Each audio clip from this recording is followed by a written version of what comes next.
नमस्कार। आज के इस चकाचौंध भरी दुनिया में, दौड़ धूप वाली शहरी ज़िंदगी में हर कोई चाहता है कि हम कुछ पल सुकून के पाने के लिए जंगल में जाएं। लेकिन मेरा ऐसा मानना है कि जंगल में हम लोग एक दो दिन के लिए जा सकते हैं। काफ़ी ज़्यादा समय हमको जंगल में रहना ये हमारे लिए मुनासिब इसलिए भी नहीं होता क्योंकि हमको कुछ चीज़ों की आदत लग चुकी है जो जंगल में हमको मिलने से रही। लेकिन मैं कई बार ये सोचता हूँ कि हम जंगल में जाते हैं वो अलग बात है, लेकिन कई बार ऐसा भी होता है कि जंगल किसी को अपनी ओर बुलाता है और वो लोग मैं समझता हूँ कि ज़्यादा भाग्यशाली है कि जिनको जंगल बुलाता है। जंगल जिनको बुलाता है वो पूरे मन से उस जगह पर जाते हैं और उस जगह पे जाने के बाद अपनी पूरी ज़िंदगी वहाँ देना। हम लोग तो 3-4 दिन के लिए जाते हैं, शांत होकर वापस आ जाते हैं, लेकिन पूरी ज़िंदगी किसी ने वहाँ पे देना ये मेरे हिसाब से बहुत बड़ी बात है। और इसके लिए बहुत आपको डेडिकेशन चाहिए, जंगल से प्यार चाहिए और सबसे अहम बात यह है कि जंगल को आपसे प्यार होना चाहिए, तो जंगल आपको अपने पास रखता है, रहने देता है। और ऐसी ही एक शख्सियत जिनको मैं जानता हूँ वो है, जिनका नाम है श्री किरण जी पुरंदर। नमस्ते। और ये इनसे बात करना एक बहुत अलग अनुभव है। आज पिछले 6 साल, कल ही इनको यहाँ पे 6 साल हो गए। पिछले 6 साल से अपने पूरे परिवार सहित ये पिटेझरी करके जो आप देख रहे हैं हमारे पीछे, जो पिटेझरी प्रवेश द्वार, ये सफारी का प्रवेश द्वार है। ये इस गांव के नाम से इस प्रवेश द्वार को जाना जाता है। इस गांव में पिछले 6 साल से किरण अपने परिवार के साथ में रह रहे हैं। और मेरे ख्याल से अगर इसको मैं थोड़ा साहित्यिक भाषा में कहूँ तो ये गांव जो है ये एक अहिल्या बना हुआ पड़ा था, जिसमें सिर्फ ये गांव चल रहा था, जिसमें किरण के पैर लगते ही मेरे ख्याल से ये गांव में एक नई जान आ गई है और ये गांव आज एक आदर्श गांव करके जाना जाता है। तो यहाँ पे आके यहाँ पे बसने तक, और आज 6 साल के बाद में आज जब हम देखते हैं कि इस गांव का कायाकल्प पूरा बदल चुका है, तो वो जो पूरा जर्नी है कि किरण ने सोचा कैसे कि यहाँ पे आए, क्यों सोचा, यहाँ से वो पूरा उसका जो सफ़र है वो आज हम इस वीडियो में जानेंगे। तो नमस्ते किरण जी। नमस्ते राहुल जी। मैं चाहता हूँ कि आज आप बताएं हमारे दर्शकों को कि आपका क्या विचार क्या था, क्यों आए। सबसे पहले तो यह है कि आप पूना से हो, पूना समान इतनी बड़ी सिटी छोड़ के, जहाँ का लाइफ कहते हैं कि एक लग्जूरियस लाइफ आप जी सकते थे, वो छोड़ के यहाँ पे आके आपने इस जंगल में रहना क्यों पसंद किया, उसके पीछे की आपकी सोच क्या है और उसके पीछे का आपका संघर्ष क्या है। कई लोगों ने आपको ये भी कहा होगा कहाँ उस जंगल में जाते इतना अच्छा लाइफ छोड़ के, तो वो मैं जानना चाहता हूँ कि क्या है वो जर्नी, वो सफ़र क्या है। आपने जो प्रश्न पूछा है वो मुझे बहुत पसंद आया है। हालांकि मैं कुछ कहूँ इससे पहले मैं आपको एक शेर सुनवाना चाहता हूँ। बिल्कुल इरशाद। और ये मैंने खुद ने लिखा है, नागजीरा के जंगल के बारे में ही लिखा है। क्या बात है। शायद खुदा भी इस गुलशन का दीवाना होगा। क्या बात है, वाह। शायद खुदा भी इस गुलशन का दीवाना होगा, वरना यूं बेवजह हवा नहीं चलती। बहुत सही। कैसा लगा आपको? बहुत सही, बहुत सही। और ये धन्यवाद। प्रासंगिक भी इसको कह सकते हैं कि हम जो अभी यहाँ पे महसूस कर रहे हैं ये उसी लेवल का शेर है। तो मैंने आपको कारण ये से बताया है कि क्यों मैं आया। जी जी। तो इसका ये है कि कई साल पहले 2001-2002 में मैं इस जंगल में अकेला रहता था। मैंने करीबन 450 दिन जंगल में गुजारे थे। 450 दिन इस जंगल में अकेले। और ये 2002-2003 की बात है, 2001-2002 की बात है, जब इतनी सारी सुविधाएं नहीं थी, मोबाइल नहीं था, टावर नहीं था, न्यूज़पेपर नहीं था, वर्तमान पत्र जिसे बोलते हैं वो नहीं था, पानी नहीं था, नल का पानी नहीं था, कम्युनिकेशन नहीं था, किसी तरह का कम्युनिकेशन नहीं था। इस हाल में मैंने ये 450 दिन गुजारे थे। और उसके बाद क्या हो गया ना, मैं आपको एक ही वाक्य में एक ही मेरा विचार आपको बताना चाहता हूं कि उस समय तक मैंने जंगल देखा था, लेकिन 450 दिन रहने के बाद मुझे जंगल से प्यार हुआ। और जंगल को आपसे। शायद जंगल को भी मेरे से प्यार हुआ होगा लेकिन इतनी तरह के यानी कठिनाइयां जिसे बोलते हैं वो थी कि वो मुझे ऐसे कभी कठिनाइयां लगी नहीं।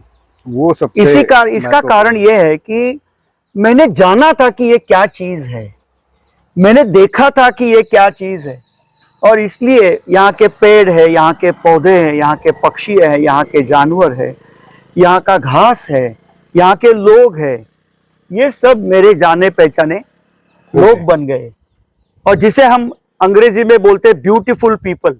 वाह, ये सुंदर लोग है। कौन सुंदर लोग है? ये छोटी चिटिया भी सुंदर लोगों में से आती है। बिल्कुल। ये छोटा सांप जो जाता है यहाँ से वहां, वो भी आता है। और बड़े बड़े जानवर है, जैसे कि यहाँ टाइगर दिखाई देता है, बाघ, हाँ, तेंदुआ, लकड़बग्गा, जंगली कुत्ते, ये सब सुंदर लोग हैं। तो इन सुंदर लोगों से मुझे प्यार हो गया। और मैं ऐसे नहीं बता सकता हूँ कि ये प्यार आप कैसे नाप सकते हैं, मैं नहीं बता सकता हूँ। कोई नहीं, यानी कि लोग मुझे पूछते हैं कि इतना कैसा प्यार हो गया, तो मैं ढेर सारा प्यार हो गया इतना ही बता सकता हूँ।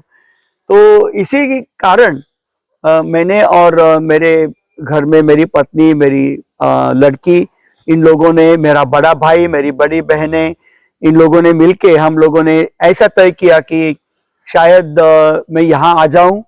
और मेरी पत्नी अनघा, उसने भी मेरी साथ निभाई।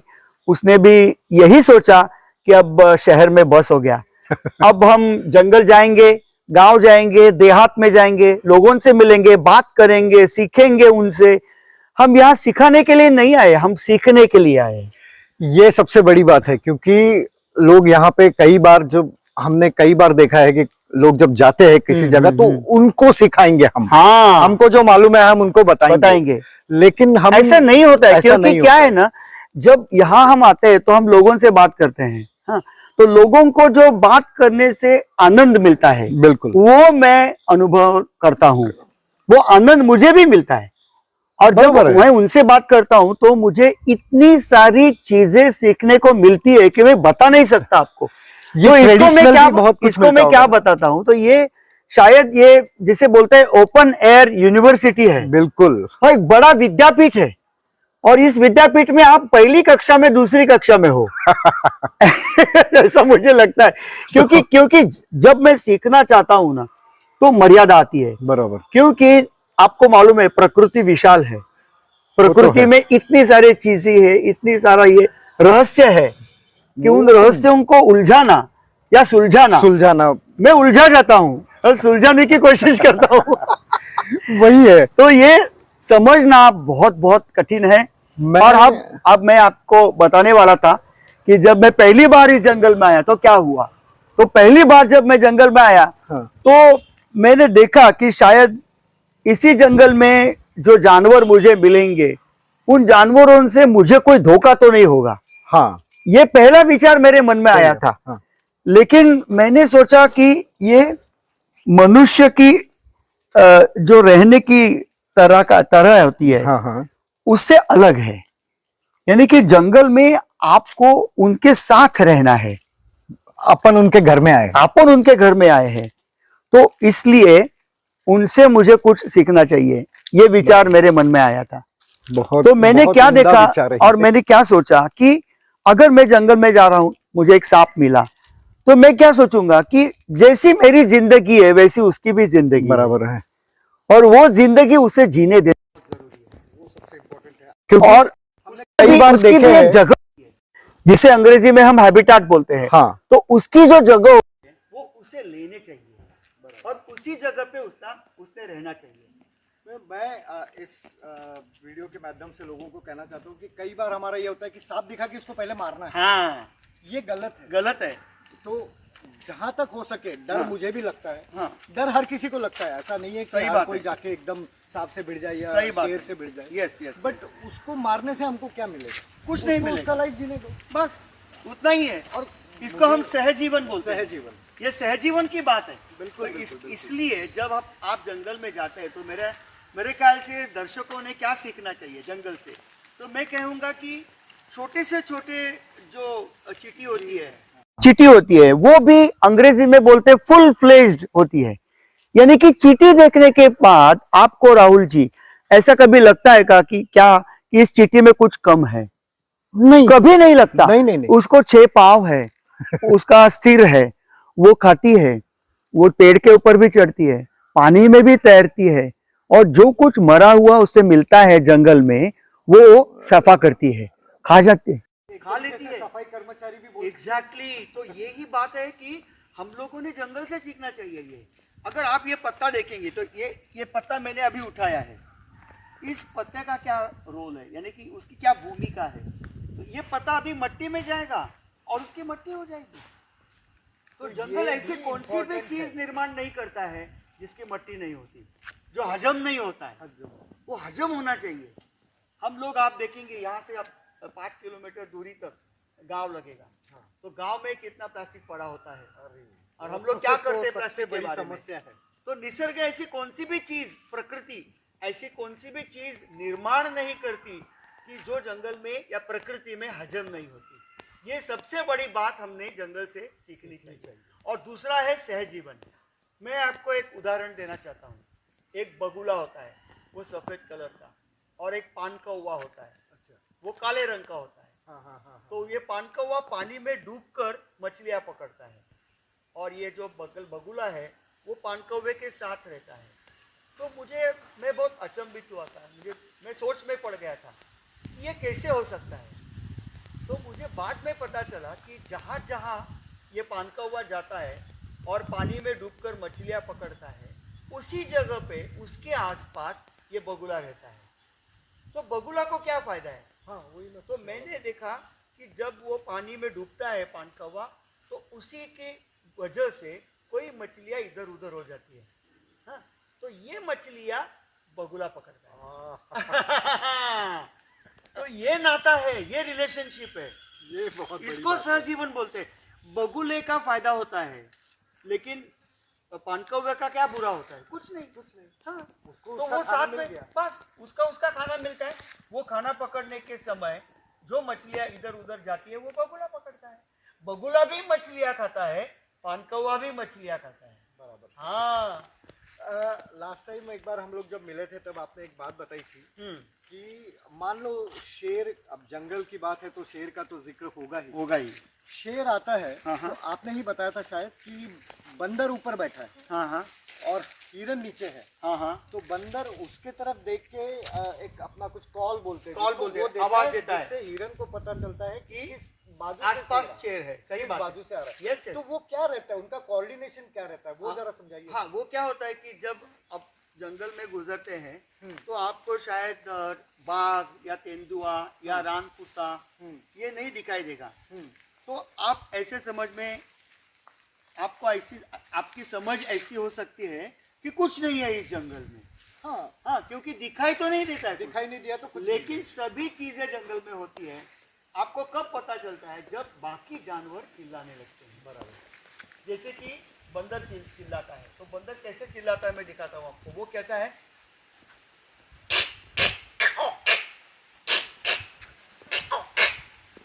इसी तरह से चिल्लाता है। ये चिल्लाने के बाद जो हिरन आसपास रहते हैं उनको पता चलता है कि कुछ तो है। तो वो क्या करते हैं, उनके जो कान होते हैं ना वो ऐसे और सुनने लगते हैं। आप ऐसे कीजिए, आपको भी समझ में आएगा। धीरे धीरे आप अच्छी तरह से मुझे सुन सकते हैं। हाँ? तो ये कान उनके काम करते हैं, और बाद में उनको पता चलता है कि यहाँ धोखा है। तो धोखा है ये कौन बताता है? बंदर बताता है। तो बंदर कहाँ रहता है? पेड़ के ऊपर। और हिरन जो रहते हैं वो जमीन पे रहते हैं। तो जमीन से दूर तक हम नहीं देख पाते, बराबर ऊपर से दिख पाते हैं, क्योंकि ज्यादा से ज्यादा एरिया कवर कर सकते हैं। तो बंदर को पता चलता है कि कुछ तो आ रहा है। तो इसी तरह से बंदर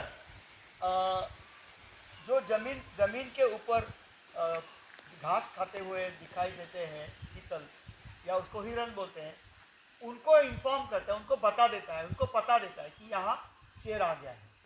तो वो क्या करते हैं, वो वहाँ रहते नहीं है, वो ठहरते नहीं है वहाँ।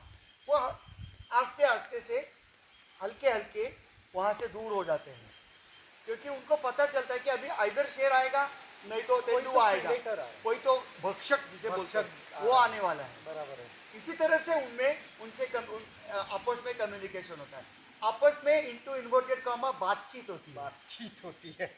हाँ, जो कि तो आजकल भी हिरन क्या करता है, हिरन को भी कभी कभी पता चलता है कि यहाँ शायद कुछ तो है, क्योंकि उनकी उनकी गंध सूंघने की सूंघने की शक्ति जो क्षमता होती है, सूंघने की क्षमता वो बहुत अच्छी होती है, बंदर से बंदर से ज्यादा होती है, क्योंकि वो जमीन के ऊपर रहते हैं इसलिए। तो वो क्या करते हैं, जैसे कि अभी हवा बह रही है, हवा से ऊपर कोई सुगंध आ रहा है, कोई गंध आ रहा है, कोई बास आ रहा है, तो उनको पता चलता है, तो वो पहले कॉल्स देना शुरू करते हैं, तो उससे हिरन। बंदर को पता चल हाँ, तो ये गिव एंड टेक रिलेशनशिप है। Shit. वो चिल्लाते हैं बहुत जोर से कि यहाँ कोई आ रहा है, क्योंकि वो बास आ रही है।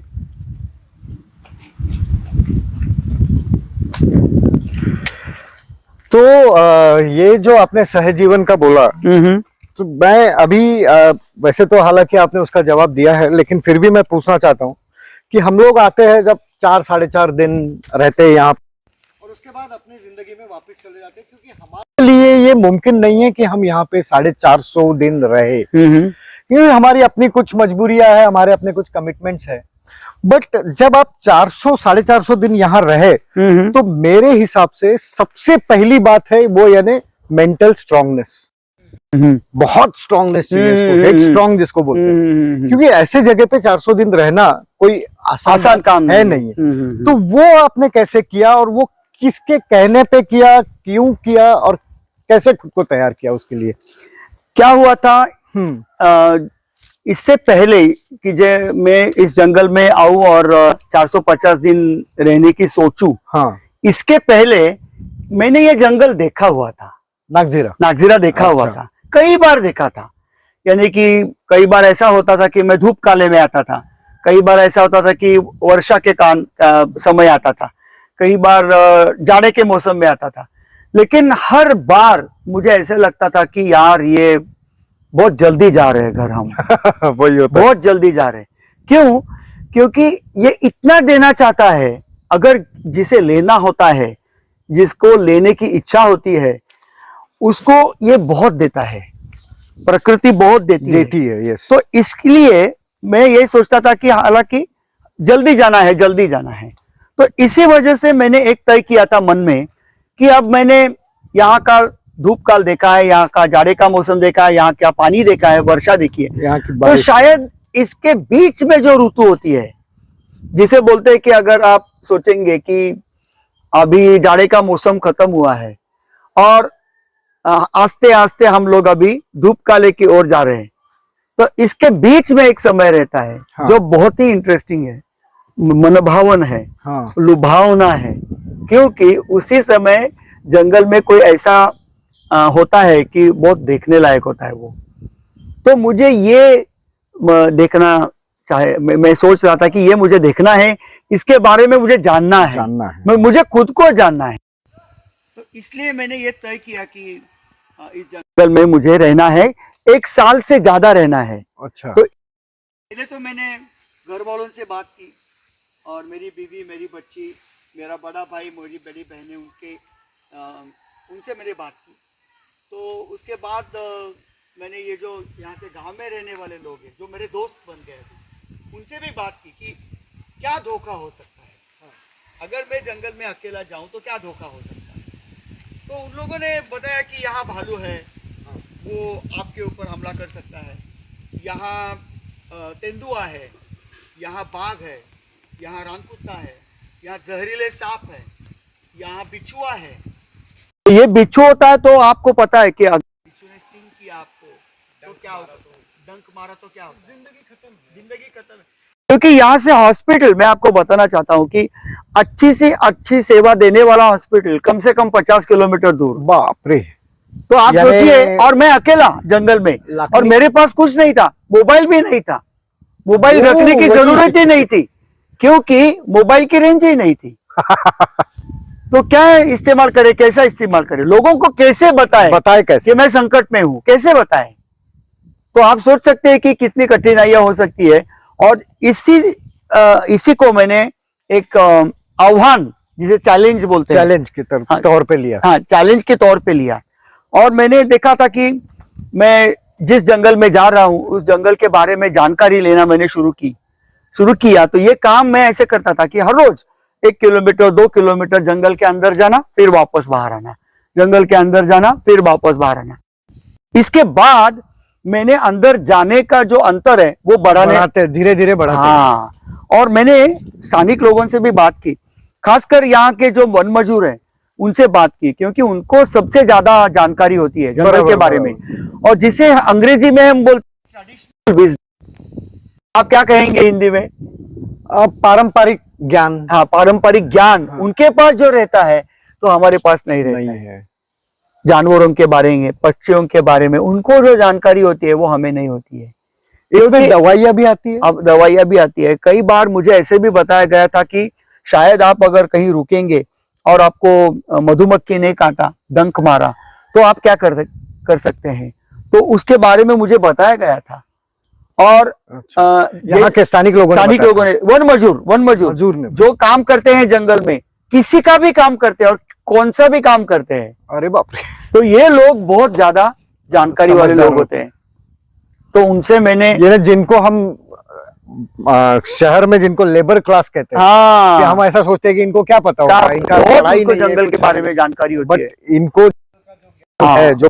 और जैसे कि जंगल का ज्ञान बोलते हैं ना, आप अभी बोला था, तो फिर आपको लगेगा पक्षियों का ज्ञान, जानवरों का ज्ञान, ऐसा नहीं है। सब चीज का ज्ञान होता है, यानी कि मिट्टी का भी ज्ञान है, पत्थर का भी ज्ञान है, पौधों का भी ज्ञान है, वनस्पति का भी ज्ञान है। तो उनसे मैंने मुलाकात करने शुरू की और उसके बाद में मैं सीखना शुरू किया। तो ये चीज जब मैं करता रहा तो मुझे ऐसा लगा कि अब मैं थोड़ा सा जंगल से परिचित हुआ, थोड़ा सा, बहुत ज्यादा नहीं। तो 6 महीने के बाद मेरा आत्मविश्वास बढ़ गया और मैंने उनसे बताया कि अब मैं शायद अकेला भी जा सकता हूँ। तो भी मैं उनसे बताते ही जाता था। तो बताने के बाद मैंने बताने से पहले उनको जानकारी देने से पहले मैं कभी भी जंगल में नहीं गया। यानी आप जंगल में गए, ये उनके जानकारी में होता था कि और किस एरिया में गया हूँ, कितनी देर तक मैं वहाँ रहूंगा, मैं क्या करने वाला हूँ उस दिन। मैं कभी कभी पेड़ के ऊपर भी रहता था, पूरे रात भर पेड़ के ऊपर, और मैं ऐसा सोचता था कि अगर मैं पेड़ के ऊपर गया तो मुझे क्या दिखेगा, कैसे दिखेगा, पूरा जंगल कैसे दिखेगा। तो जानवर तो जब ऐसे चलते हैं जमीन पे, तो वो ऐसे तो ऊपर तो नहीं देखते कभी, नहीं, बाघ भी ऊपर नहीं देखता कभी ऐसा। तो मैंने ऊपर बैठ के भी जंगल देखा है। मैं एक बार तो मैं 36 आवर्स 36 घंटा मैं पेड़ के ऊपर बैठा था। 36 घंटा। तो मैंने सोचा था, उसके पहले मैंने सोचा था कि मैं थोड़ा थोड़ा कुछ तो खाऊं, लेकिन बाद में जब मुझे बहुत भूख लगी तो मुझे समझ में आया कि अब मेरे पास अभी खाना नहीं है, तो मुझे वैसा ही बैठना होगा। तो मैं क्या करता था, आंखें बंद करके ऐसे करता था, जैसे कि हवा पीना। सही मायने में हवा खाते थे। हाँ, हवा खाते थे सही मायने में। तो मैंने हवा खाना शुरू किया। तो फिर बाद में जब मजदूर आ गए कि साहब आप नीचे आ जाइए, आप क्या कर रहे हैं ऊपर बैठ के, तो मैंने उनको बताया कि मैं अभी ऊपर बैठा हूँ और मुझे नीचे वाले जानवर देखने हैं, पक्षी देखने हैं, मेरे आसपास आने वाले पक्षी देखने हैं, इसीलिए मैं ऊपर बैठा हूँ। इसके बारे में उनको मैंने जानकारी दी, और जिस पेड़ के ऊपर मैं बैठा था उस पेड़ के बारे में मैंने कहीं भी नहीं बताया उनको, क्योंकि अगर मैंने बता था मैं उनको, तो वो वहाँ देखने के लिए मुझे आते थे कि ये क्या कर रहे हैं। हाँ, और वो डिस्टर्बेंस हो जाता। लेकिन इसमें एक बात और भी है